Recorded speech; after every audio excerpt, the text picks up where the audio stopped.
Alright, hello everybody. Today I'm going to be talking to you guys about my smart slash home automation setup in my room. I will also be giving you guys a few tips along the way about how you guys can start your own smart room or smart home. Before we get into this video, if you guys could go down and hit the subscribe button, it'd be very much appreciated.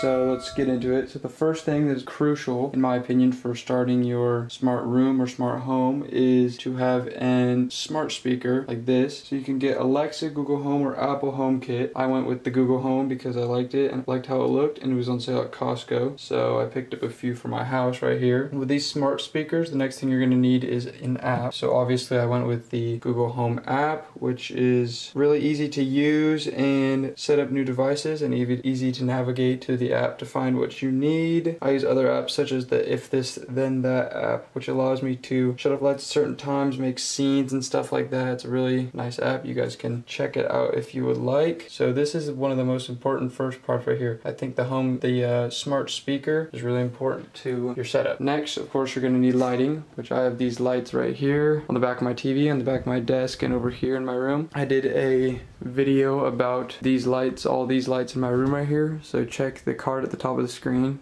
to check out that video. And so these right here are, I'll go over it really quickly. The Govee lights are my desk lights. The Go Sun lights are my TV lights. Then I have this LifeX light bulb over here, which can change colors. It can be more than just white. I really like these lights. These all have built-in smart connections, so these connected right to the Google Home app. This light right here, you had to connect to the Smart Life app, which was fairly easy. Those are all the lights. And next thing, if you already have lights in your house that you like already and you just want to make them smart, I have over here, this is a smart outlet. So you just plug your lights in, you can connect it through the Smart Life app like I did, and you can make the other lights in your house smart. I use it here to turn on my fan because it's nice, and I use the If This Then That app to turn it off in the middle of the night so I don't waste power and stuff like that. You can pick up a set of 4 of these outlets for fairly cheap on Amazon. You can check the link in the description. You can check those out. The only lights I don't have that are in here, those are not smart, but I'm planning on upgrading those to the Govee light bulbs, and then once I have those, I'll do a comparison between the Govee light bulbs and the LifeX light bulbs. So check out that video once I do that in the future. But that's about it. If you guys have any questions about the setup, let me know in the comments down below, and thank you guys for watching.